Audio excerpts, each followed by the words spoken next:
All right, so here we are with our last session for today, and we are going to be discussing Eugenie Rose Fontep's paper. She is at the Université de Yaoundé II at SOA in Cameroon, and we will be discussing her paper, Electricity Access, Internal Displacement and Women's Employment in Cameroon. And Professor Jennifer Brass is here with us to provide some discussion comments. She is an associate professor in the School of Public and Environmental Affairs at Indiana University. And as ever, we'll follow the same exact format. Eugenie will give us about 5 minutes of introduction to her paper. We'll turn it over to Jen for comments, discussing comments, and then we'll open up the floor and go ahead and send me a little note in the private chat or raise your hand if you have a question you'd like to add to the queue. So without much further ado, Eugenie. Okay, thank you very much, Natalia. Yes, the paper is, how can I say, it's not for my thesis, it's because I've done the thesis, but it's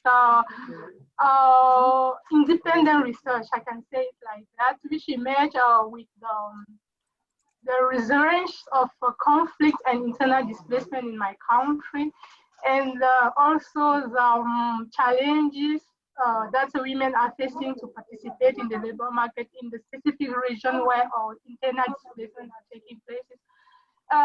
Primarily because the regions are Muslim dominated and where the patriarchal regime also dominates, and women are less allowed to participate in the labor market. And also because since 2010, the country have increased the electricity access. And according to the literature that I've read to the best of my knowledge, the relationship between electricity access and labor market outcomes are very dense in the US, for example, since the early 1980s. But in developing countries like mine, there is no, to the best of my knowledge, researchers which try to put the link together, and I even extend the analysis to see how this relationship can be more efficient for those who are internally displaced. So I've started, the work is still in progress, but I've made some statistics or descriptions, and also some few results, or how can I say it, basic results of the analysis to see if the relation, the descriptive statistics that have been made can be significant for the context study. It's true that the data from 2010, that is because since this emergency of security, the other round of the labor data survey have not been collected since 2010. So the other one took place last year, so we are still waiting for data to be available. So by the way, if at that time, if while doing the paper data available, I can update the recent data set or do a comparison between the 2010 and this recent data to see if there's a significant change. So I'm very grateful for the opportunity offered by APSA and for receiving discussion, suggestion and feedback from which we'll be very grateful for the improvement of the paper. So I'm listening to you. Thank you very much. Great, thanks Eugenie. So I'll turn it on over to Jen.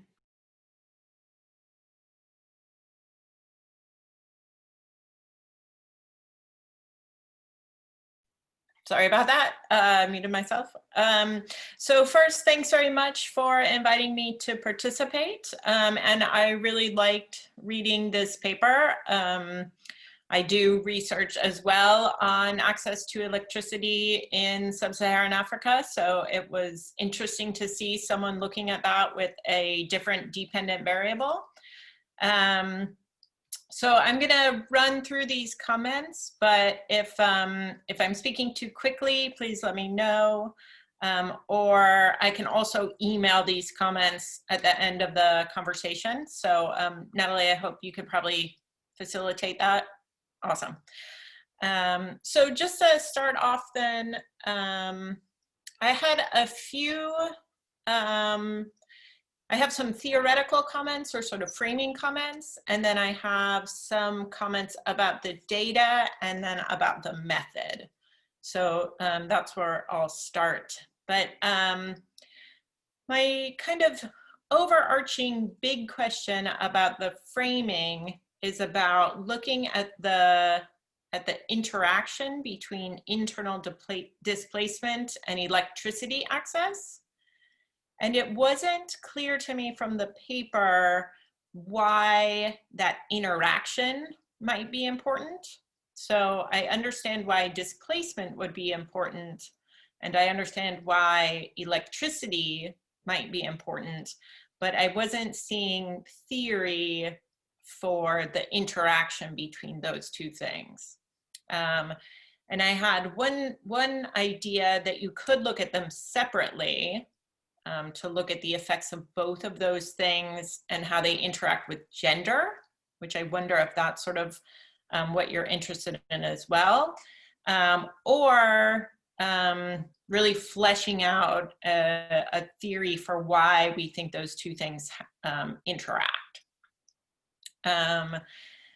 And it occurred to me that you might be interested, there's some more recent work on the effects of electricity that have had sort of surprising results. So there's some things that have been done, I think it's by Ted Miguel, Catherine Wolfe, and Kenneth Lee, that show actually negative, either negative or no economic effects of electricity access in sub-Saharan Africa. And I have a Afrobarometer working paper that suggests that actually with electricity, people are participating politically, participating less. So that those types of papers might add some to your theory or to your findings. And I'd be happy to share the papers I'm thinking of. But related to this, I was wondering if comparing what's happening now in Cameroon to the US in the early 1900s, if that's, you know, the comparison that we want to be setting up, or if we think that there might be something different happening in Cameroon and different with the quality of access to electricity that you have than was the case in the US in the, let's say, 1930s. So partly there, I'm thinking that the US was investing more in manufacturing. I'm not sure that's what electricity is being used for in Cameroon. But then also the level or quality and quantity of access to electricity that people have differs, I think, quite a lot in most sub-Saharan African countries than it did in the US, or than it certainly does now. So those are sort of the big framing questions that I had. Looking then, just really basic background sort of stuff, I'd like a little bit more data on Cameroon. So just some basic statistics, like what the total population of Cameroon is. And then in the introduction, you give us some displacement statistics for several countries in sub-Saharan Africa related to Boko Haram. But I was wondering if there's data on Cameroon specifically that you could sort of put some of that context into the introduction. And then more generally on the data, so I had some questions about terminology. So I was wondering, for example, if the term self-employed is the same thing in table 1 as own account worker. And a couple other questions about variables that I thought one way to solve some of the questions I had, rather than going through each of them, is if you could make a data table where you sort of show the name of each variable, the definition, how you're defining each variable, where the data comes from, and if it was a survey question, then literally what the question asks.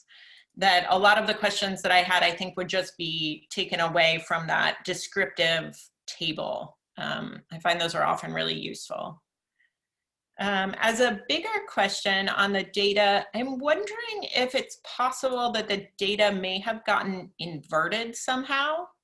So I saw that and maybe I'm not a Cameroon expert.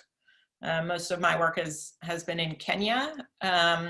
But I saw that the displacement levels, it looks like 90 to 100% of households are being shown as displaced. And I'm wondering if it's actually, that's the percentage that are not displaced. And I had sort of the same question with electricity. So you say on average, 34% of people have access to electricity, but in the figures, it seems like it's the opposite. So it's between 55 and 70%. And I wonder if the 55 to 70% is the people without access. So if I did the math, that would be 44% of urban people and 33% of rural households have access, which to me sounds more right. And then 1 to 11% of households being displaced, depending on what the variable is you're looking at. So this is just go back to the data and maybe check that. And I could be wrong about that, but it was looking like that made more sense to me.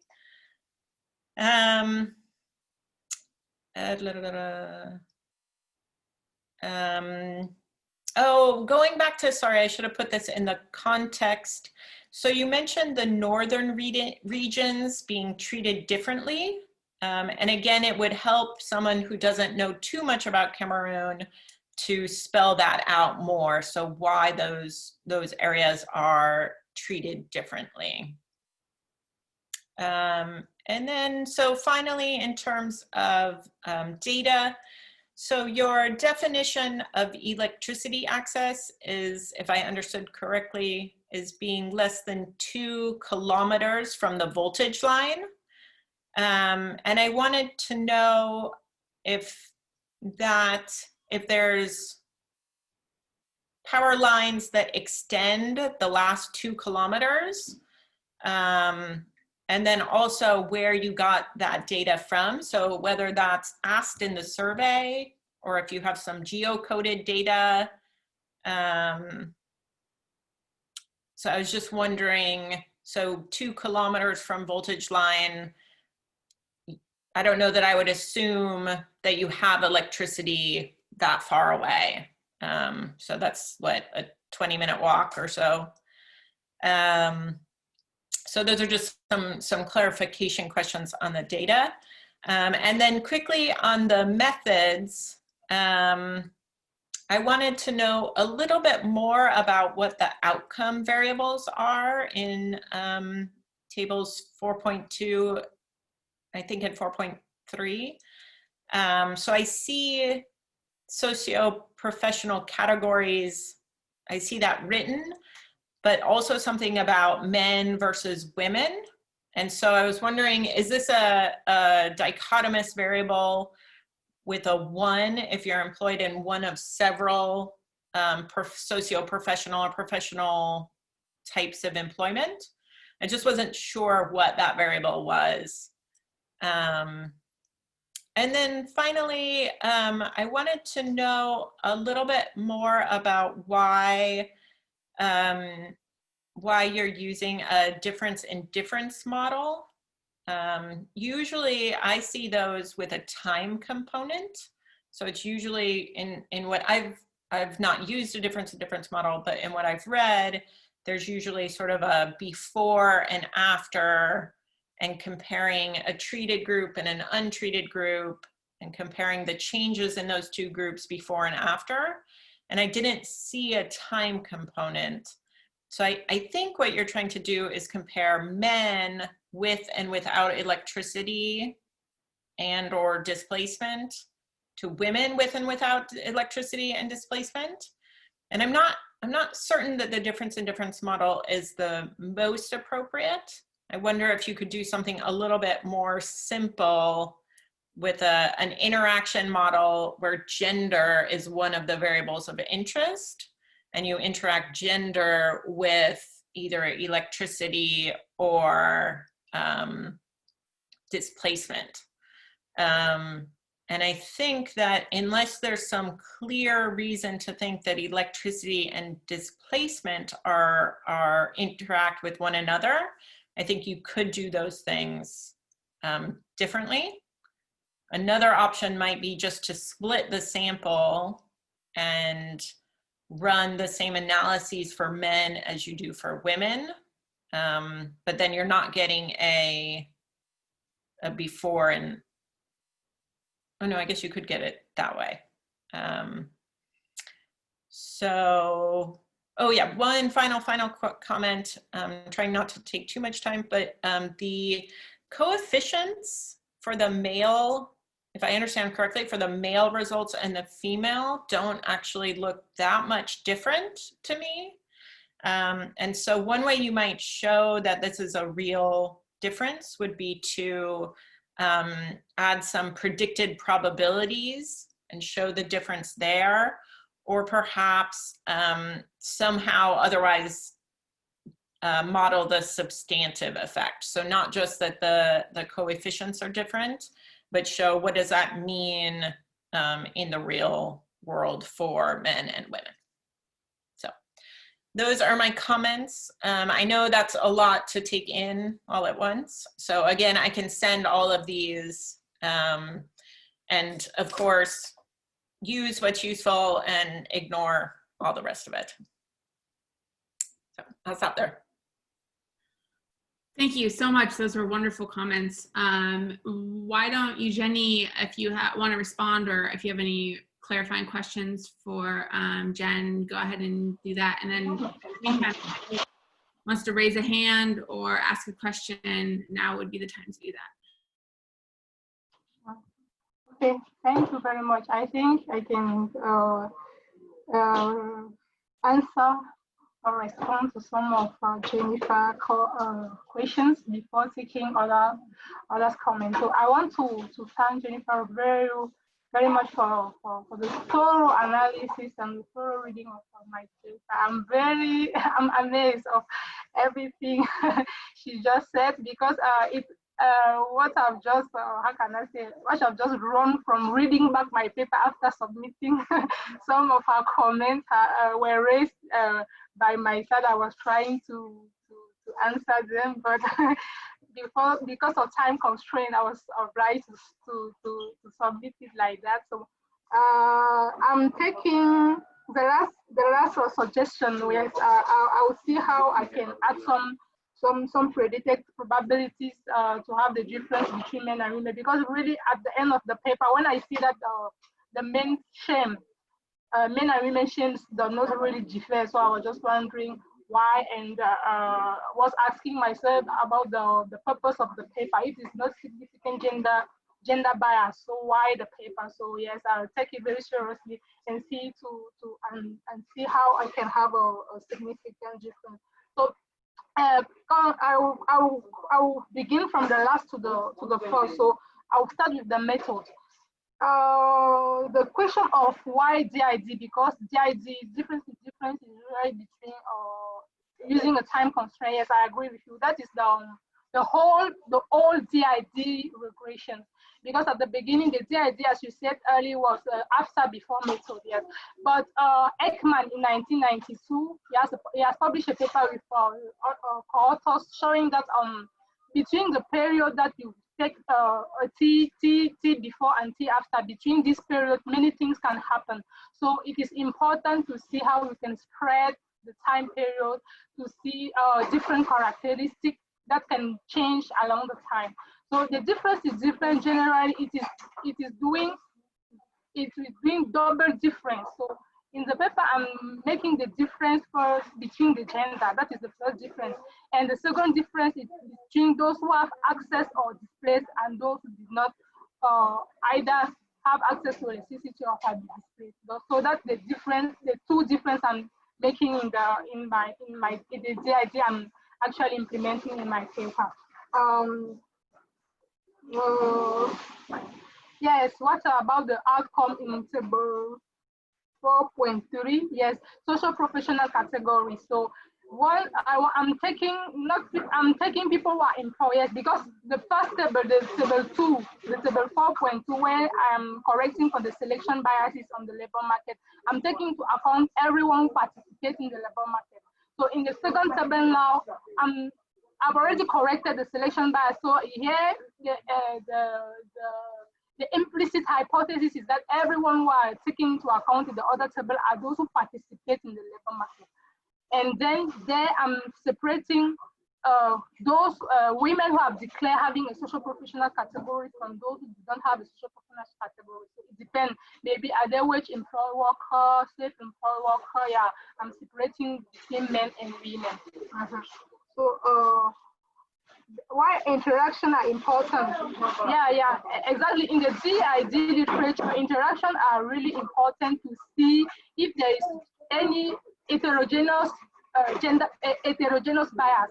So when I'm interacting, because I took electricity access separately, displacement separately, and then I interact the two terms to see if the combination of those two terms can have heterogeneous impacts on the outcome variable. So that's why I agree with you that I didn't give the literature on the interaction term, so I'll add that in the paper. Thank you. Yeah.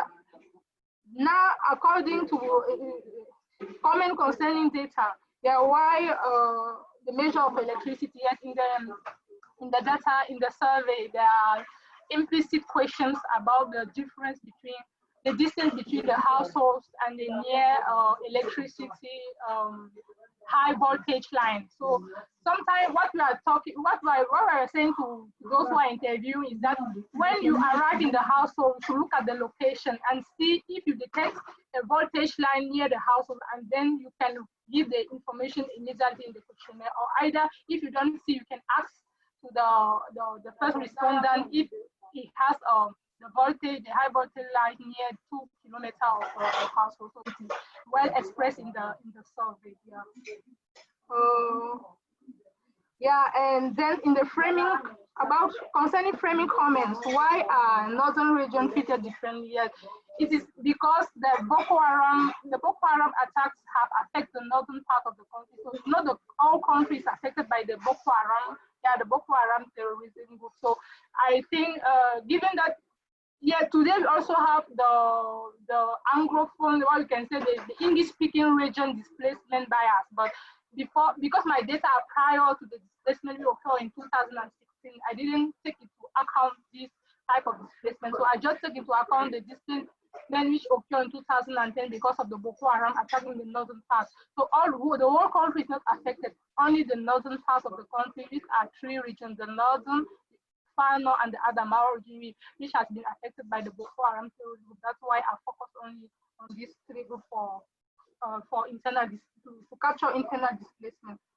So I assume that if people move from their place of usual residence to a region different from the northern one, it means that maybe they are moving from the northern part for other peaceful parts of the country because of these attacks of the terrorist groups. Yeah. And then about terminology, yeah, self-employment is different from all account work. Yeah, in the labor market, the literature, self-employed are 2 categories of worker, either own account worker or entrepreneur or boss, something like that. Both are those who are working for their own account and also have wage employed who they are paying for the job they are doing. While our account workers are single worker who are working for their own account without having any wage employed that they are paying for the work they are doing. So maybe I can also clarify this with the paper. Yeah, I can stop there for now. Thank you.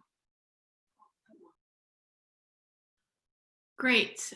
Okay, so I have quite a few comments, so I'll add those in now while we wait for more people to ask questions. A lot of what I have to say echoes Jen's comments, so I apologize if they're a little bit repetitive, but I'm actually going to go through most of them anyways, even if she's already said them, because I think of it as like a upvote or something. Like, yes, I agree that this is something that you should really consider. And in particular, I would say most of my comments revolve around the really being very clear in each variable and explaining conceptually what you want to measure, why, how you actually measure it, and what your expectations are in finding them, and then also explaining why you're like how they're being included in the research design in the regressions that you're running, because I had sort of confusion at each step of that process. I realize right now that I'm sounding very critical. I want to start off by congratulating you on an excellent paper. I really enjoyed reading this. Like, it was one of those papers that I felt like I could sink my teeth into, because there was a lot of interesting data work going on and things going on. But to really focus on clarity. And the thing that I really want to focus on the most is this idea of internally displaced people, which you just sort of visited again in response to Jen's comments. But in like biggest sort of comment was that I don't know why this is a part of your paper. The idea of why, like, if a household has electricity, whether that would affect employment, and if there's a gendered effect in how that affects employment, that makes a lot of sense to me. The IDP piece made a lot less sense to me, and in particular, you know, I wasn't really sure how you were measuring IDP. I was just like Jen, totally thrown off when in the paper it says something like 99% of households had internally displaced people. That didn't make sense to me. I guess if the scale was inverted, that would make a little bit more sense.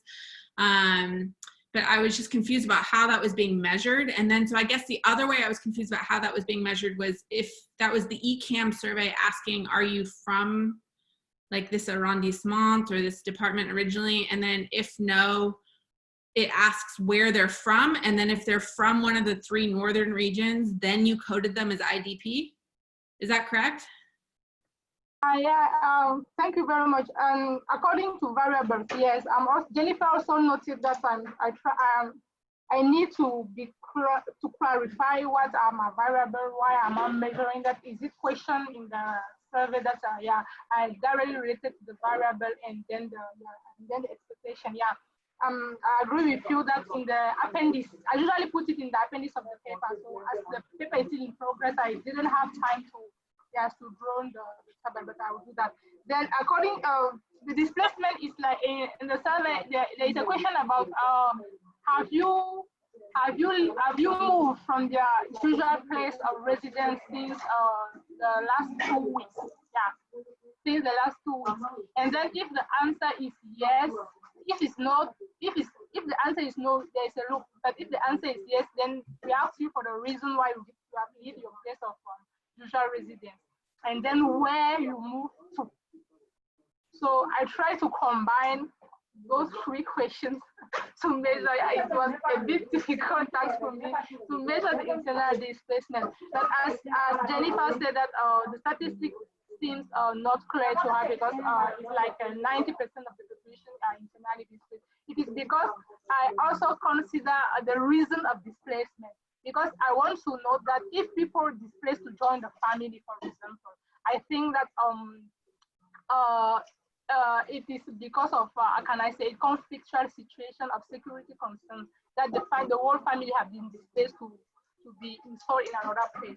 But if people displaced, for example, for education, for work, yes, I didn't consider those who have displaced for education or work. I only consider those who have displaced to join the family. So I think joining the family is more a security concern than those who displaced for education or labor. This is a strong hypothesis. Yes, I agree with you. I can definitely see a strong justification for the idea that you're joining your family for economic reasons and not for security reasons. So maybe a brother or a cousin or an auntie or a father moved and got a job and you're joining them. And I find this particularly problematic because I'm not, again, I can't remember exactly when the ECAM survey is in 2014. Is that the year that you're looking at, 2014? And that is really on the cusp of the Boko Haram issue, right? So Boko Haram isn't active in Cameroon until 2011. And then between 2011 and 2013, 2014, their primary strategy is kidnapping foreigners. And there's really not a lot of violence in the north, generally speaking. They're really targeting foreigners. And it's not really until 2013, 2014 that we see Boko Haram changing their strategy in northern Cameroon and actually attacking Cameroonians, and we see the growth of IDPs. And so I'm sort of, since you're not actually in the survey asking, were you displaced by Boko Haram? Were you displaced by violence or insecurity? I'm not really convinced, based on this data, that you're really capturing what you want to be capturing. And so that was the sort of main point that I wanted to raise and connect that specifically to this idea that I'm not sure you even need it in your paper. I would be very much interested in knowing the effect of electricity provision on employment and its gendered effect, without having to know anything about the North or Boko Haram or internally displaced people. That would make your empirical analysis a lot clearer, and I think it would also make your theoretical contributions clearer, and it would, I think, really streamline the paper a lot. So that would be my recommendation. Obviously, you know, it is a big part of your paper, so it's really important to pull that out. But if this is my paper, that would be the route that I would go. I also wanted to highlight Jen's other point about the electricity. You talked about that the measure of 2 kilometers from the line was the choice that you went with, but I'm pretty sure that the ECAM survey has a question about, does this household have electricity, access to electricity? So you might go back, look through the questions and make sure that that's not in there, because that seems like it would be a better approximation of what you want to know, is whether the household has electricity, whether, instead, as opposed to whether there's kilometers within a line. And if that's all you have, that's all you have. You might want to justify why you use it. But I think that if you look through the ECAM data again, I think that they have that, they ask, does your household have electricity?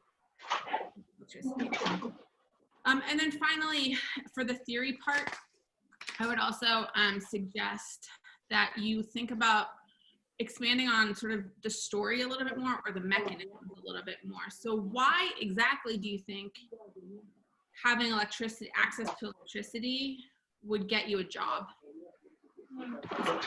Right?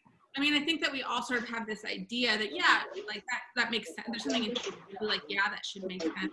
But on the other hand, I mean, it's just a story of urbanization.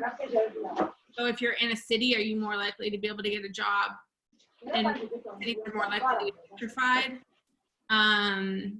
Or is it a story about skills? When you have access to electricity, that means that you can spend more time in school and doing more schooling work? Or is it a story about, I'm, you know, I leave it to you to sort of pick apart what might be the causal mechanisms here, but I'd really like to see a lot more theoretical work done into why we see, particularly why we see gendered effects,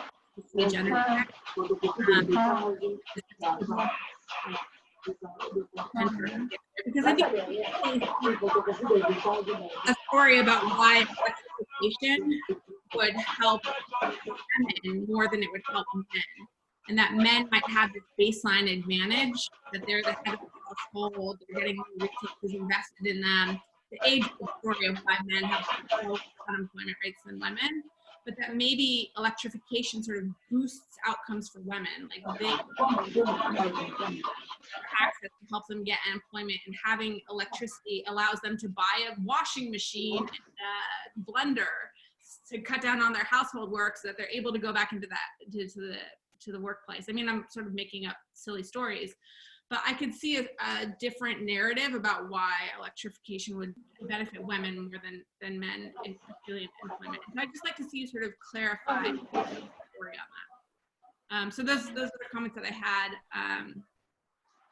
And I will, for the interest of time, I think skip to Alicia, who has some comments in the chat, but I'll let her ask her questions, if that's okay. Alicia, do you want to ask your questions? Yeah, hi. Thank you so much for the fascinating paper. I really enjoyed reading it. I guess I have one comment and one question. So as Natalie was talking, it also came up to me that I think it's so fascinating that rural electricity access is actually higher in your paper than urban electricity access. So I think discussing a little bit more around this, I mean, that's fascinating in and of itself, but also might help to start to think about some of these mechanisms. But I also had a question. So I was wondering if you could speak a little bit more about the controls you include in your model. And here in particular, I'm really wondering if the results are showing that electricity is driving employment, or if distance to roads, for example, or other variables that might be associated with distance to voltage lines might be driving the results you're seeing. Yeah, so if you could speak more to that, that would be fantastic. Thanks.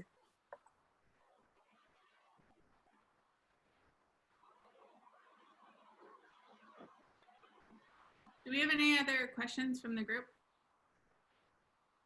You guys are unusually quiet. Natalie, I can jump in here. A lot of what I've kind of noted is echoing what Jen was commenting on and what Natalie mentioned. So I think, again, this is a really interesting paper, but my comments are about reorganizing how you present this paper, how you frame it. So right now, even just in looking at your abstract, your research question has your answer in it, right? So I try to reframe it. If you want to keep all the variables you're focused on, just with this question about like focus on your dependent variables. So like what factors account for varying degree of labeler participation, right? Or some make it a little more interesting, but and then you can say, you know, existing literature has specified that it's A, B, and C. However, what's missing is attention to the role of displacement, proximity to conflict, and electricity access, right?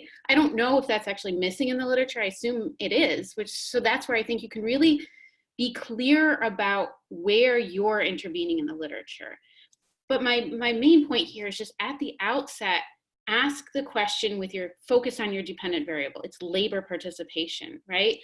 And this kind of, so even when I go to the literature review, you start with a displacement, right? So your literature review should really be focused on literature that discusses variation or gaps in labor, right? And then go through and say, you know, set of scholars A focus on the role of, you know, urban-rural divide. Set of scholars B focus on gender. However, you know, I find, or what I suggest really matters is access to electricity, right? So that's your main independent variable number one. And then you have maybe these secondary variables that you think might matter, but less so, but you still want to look at them, right? So I would suggest kind of being very clear about your, you know, hypothesis 1 is access to electricity. Hypothesis 2 is proximity to a conflict, or 3 is have you been internally displaced? And then as you discuss your hypotheses, use that space as a way to explain why you think that variable matters, right? So that's where I think a lot of us had trouble kind of following the paper because we didn't really get a sense of like, well, why should electricity matter, right? So I think you have a good sense of that, but being clearer, like holding the reader's hand a bit more about why should electricity access matter? Why should Boko Haram matter, right? Really, so this is all to say it's there in your paper, but it's just about restructuring and rewriting so that the reader can really follow what you're trying to do and what you're trying to demonstrate. So, I mean, just to kind of sum up, great data here. It's just a matter of restructuring and reframing.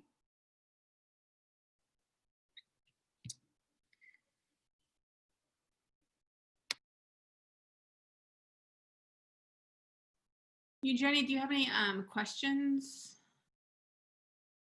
for anybody? Oh, let me unmute you. Okay, thank you very much. Thank you for explaining. But Hasla, I think Hasla asked a question about the outcome of my research.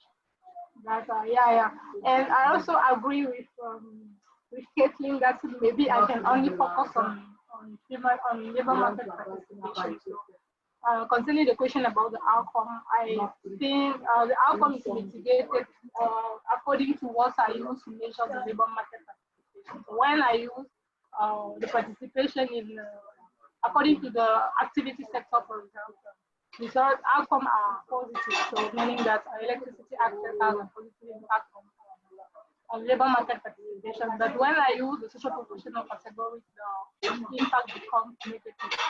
Maybe if I focus only on labor market participation in general without looking at sector or social professional categories, I can have a very strong result to just have some meaning of business checks to see if the result remain the same across maybe urban and rural regions. And I also wanted to come back to what Italy said about the Boko Haram. Yes, at the beginning, in 2010, when Boko Haram attack started, it was just of kidnapping foreigners because the terrorist group started attacking Nigeria. But when our president taking to during a conference, an international conference, that he's declaring war to Boko Haram, meaning that he wants to fight Boko Haram, then it started to be a diplomatic attack, meaning that Boko Haram are taking the foreign country to fragilize the diplomatic relations of the country. But since 2012, the attacks are not just against foreigners, but also against national, because sometimes even small girls are used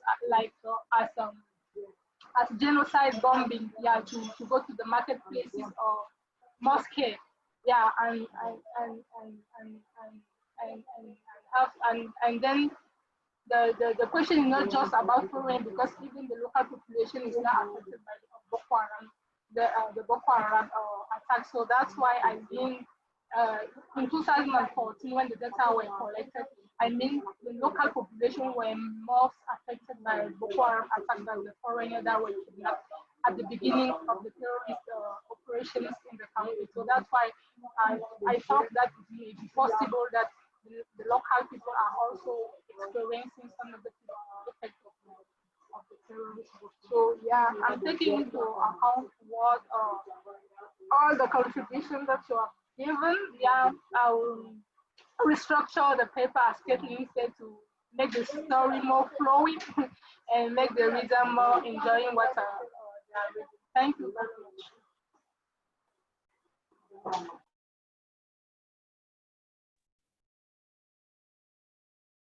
Any other questions from anyone?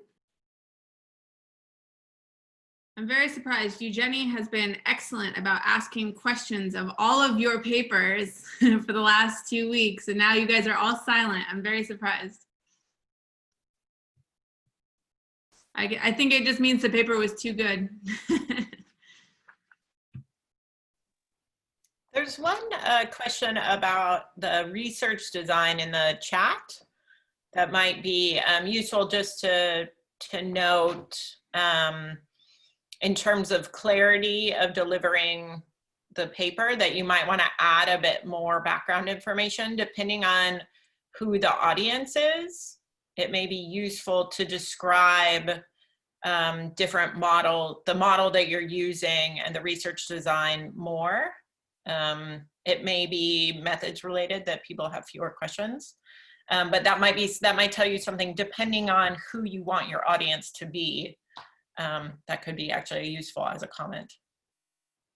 Yes, I just saw the Ivan question. Yeah, thank you very much. Yes, I think I was brief concerning the method and the research design. So I'll bring more explanation on the research design and method and variables have been raised in the discussion. Thank you very much. And thank you, Laila, for the comment that you will send after. Thank you very much.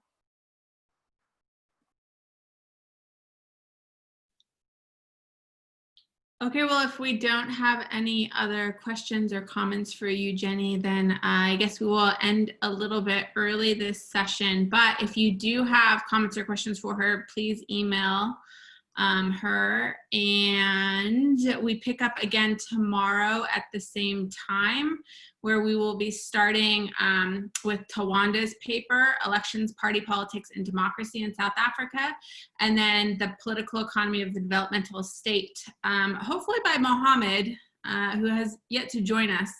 Although we have contacted him to, hopefully he'll be showing up tomorrow. And other than that, oh, and then afterwards we have a sort of wrap-up discussion. So make sure that you leave time at the end of the discussion for everybody to chat. So one last thank you to Jen Brass for being an excellent discussant. Eugenie, thank you so much for sharing your paper. And we'll see you guys tomorrow. Thank you.